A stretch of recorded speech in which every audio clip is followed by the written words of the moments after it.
I'm becoming my own physio, guys, because at this point, your tournaments are not going to have that.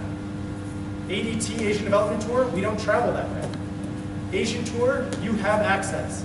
But that's the first level in this area. Japan physios, it's a whole different beast.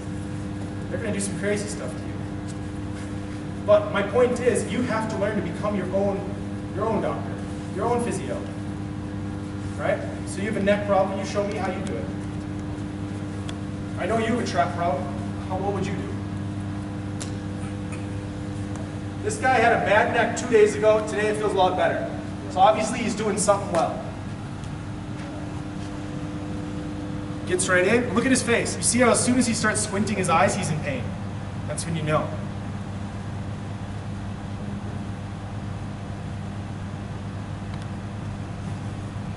Right there. You see that? You see the wince? That's his spot. Now, I would also encourage him to what?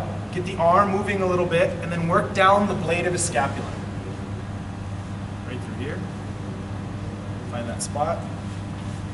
Roll down a little bit. Yeah. You see that? You hear the breath? You're going to have these trigger points. It's where tight muscle comes together. So you work through that a little bit. You work through it with a tennis ball. You work through it with a rolling ball. You work through the foam roller.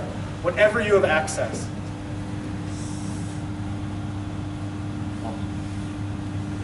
Right? Now, you'll see a lot of this stuff being posted on the website, which is good. But then, let's just call it what it is. Use the internet. But realize everyone who's posting on the internet is posting to get likes. They're posting something extreme, for the most part, right?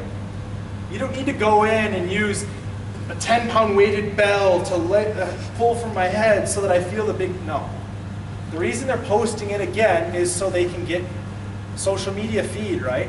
So do something very moderate, try it out, go easy. Don't stretch this stuff too much because you don't want to make it worse. And then work your way into it. Good question. Any other questions, boys? So we're going to move on. Good question. So this stuff, guys, is considered static or dynamic? Dynamic. Dynamic?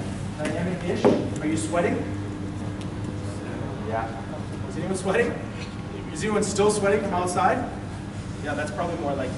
This is more static, boys.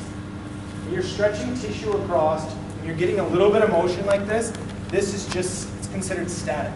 Now, old school thought was this is all you need, right? New school thought means this is what you do after your round. Now, the beginning of that, we did a little bit of dynamic, the movement stuff. That you can certainly integrate before you ever hit a shot also. But the biggest things to take away in the beginning are, you're trying to move a little bit so that the tissue gets warm, gets loose, so that you can go out and hit a shot. Found traditional stretches like this, like this, like this. Don't do that before the round. Wait until after. Quick question. I mean, you touched on the feet. The two most neglected areas would be feet, possibly forearms. Forearms, definitely. Any suggestions? Awesome question. So, big man over here has got a forearm issue. We got a couple wrists. I bet 1 out of every 5 guys I treat on tour has some type of a forearm tightness issue or wrist injury, right? And so what you'll see right away is, if I'm asked to maintain that club angle and I just go out and pound balls, most of the time you're going to start to see that my extensor wad, this group of tendons and muscle right here, start to get nice and tight. As it gets tight and then goes through the muscle, it becomes the tendon which crosses the wrist, which moves the hand, right? So now I go and hit a bunch of shots. It feels tight. Day 1. Day 3, I've just been hitting more and more. Let's say I played in some severe rough. Let's say I hit a few skinny. Let's say I hit a few fat, right? Now all of a sudden I start to feel the pulling and the stretch. Next thing you know, I have a wrist injury, right? So then what I need to think is, day 1, the moment I start to feel like it gets tight, the moment I leave and I'm doing my conditioning, how do I start to recover that, right? The good news is, again, you have a lot of the tools here, all right? So, easy one, straight away. Obviously, you can do a little bit of the forearm through a foam roller. Again, stretch that out. Whole concept is with the foam roller is getting blood flow. So you're putting a little bit more force with my other hand, and then I'm moving the wrist around, because what I see is when I move the wrist around a little bit, I change the tissue. So maybe I move it down and stretch, maybe I move it up. And then I switch, because I'm going to go out and in. I mean, obviously you hear both golf and tennis elbow synonymous with so many guys. You see a lot of the guys wearing the bands, right? You see a lot of the guys wearing the compression with the tape.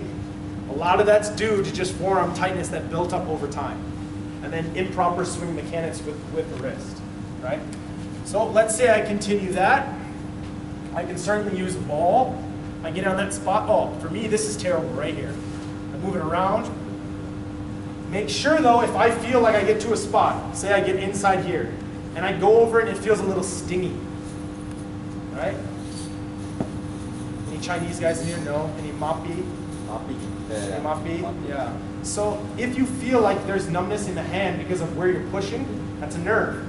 Be careful, tread lightly. There's a lot of delicate nerves. There's 3 in the forearm.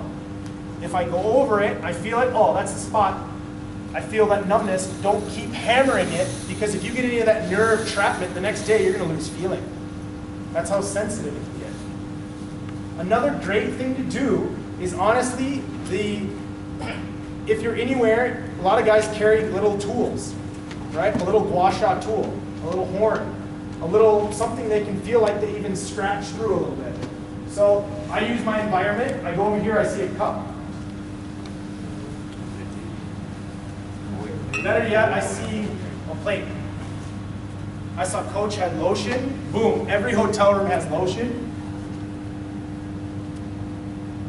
You're your own physio now, right, boys? You should be giving treatment to other people. I take that lotion, I put it right on my forearm, make sure that skin is nice and, you get a little bit of lube. I use the bevel edge, nothing sharp. Could be potentially the back end of a butter knife. Yeah. Right? Could be the top of a cup.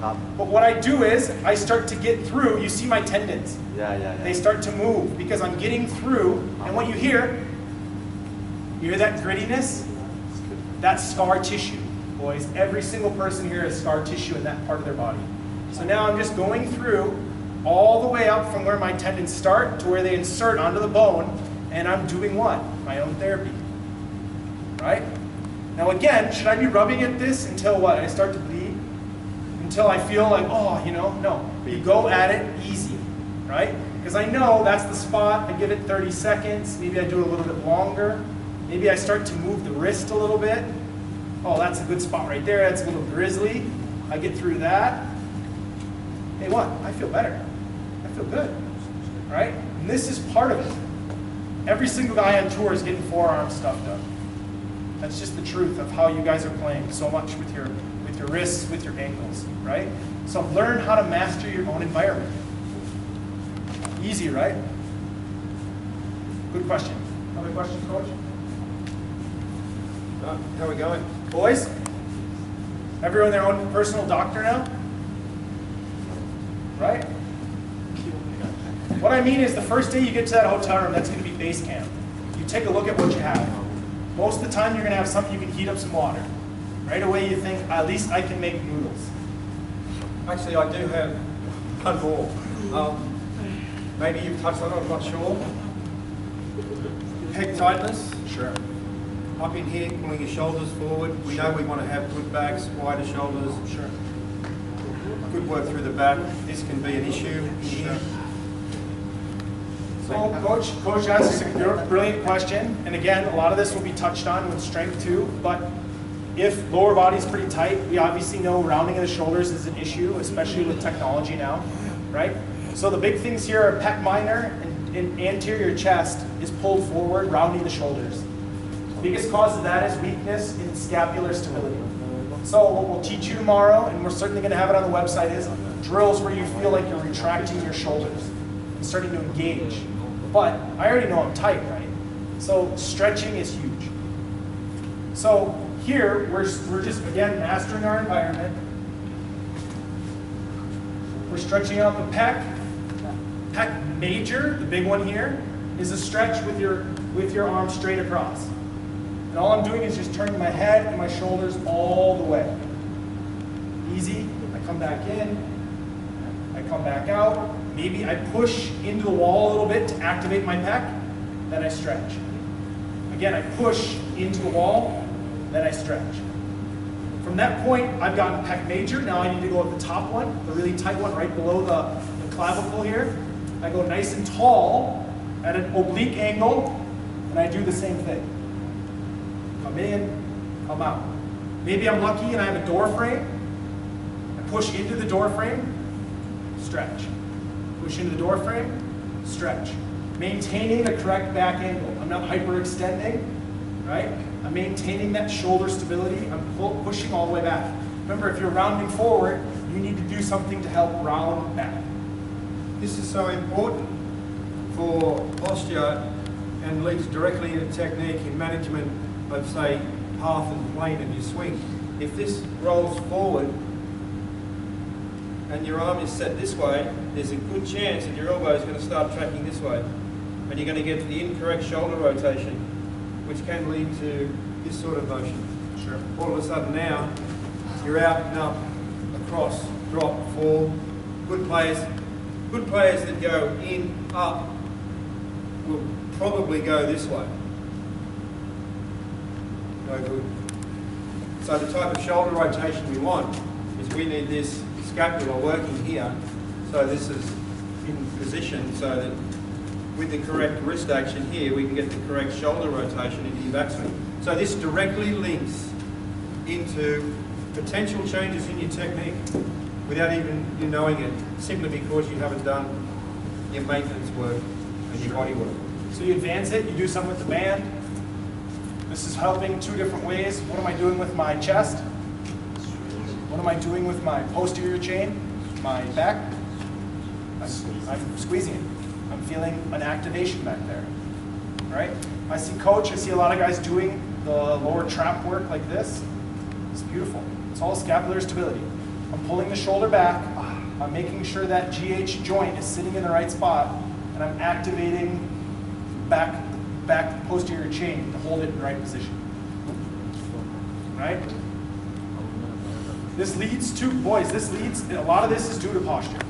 Now, we all know that this is going to become an issue, and it's only going to get worse because phones are getting better, right? They're becoming a huge part of our lives. So again, mastering your own environment. We should have a class just how to hold the phone. I'm sitting. Now, straight away, I'm a professional athlete, guys. That puts you way ahead of, you have to be better than the average person.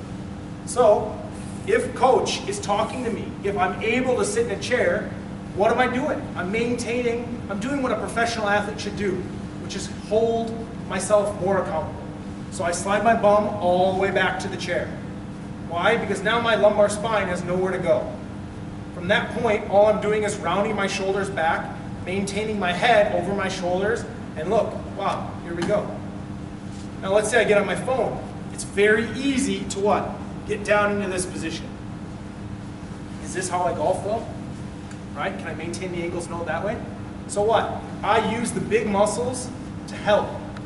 If I'm going to go on my phone, as stupid as this looks, I'm lifting my phone so that it can be relatively eye level. Okay? So instead of me looking down, I what? I change my environment. I master my environment. I become my own ergonomist. Right? I use my shoulders to maintain that posture. Because I promise you, these shoulders can withstand much more than the flexion of your neck. Right? And the tightness in your shoulders you're going to get over time. So coach is talking to us for the rest of the week. Say I'm seated. Right? It's already tough enough for me to sit up tall like this. But that doesn't mean I can't get into a better posture on a knee. That certainly doesn't mean I can't stand. But the worst thing you want to do is what? Get into this. Because you're in that position a lot. You're talking thousands of times a day where your head's flexed forward and your shoulders are rounding. Now at this stage of your life, you're young enough where you can still change it. You look at us, we're getting old quick. And so you see us rounding. You see your dad, you see your mom, they're rounding a little bit. Right? You can't be in a rounded position to play good golf. And if that's what you want, you got to maintain those good angles. Okay? You can probably do it. You can do it and play, and players do that. but they're very, very susceptible to injury.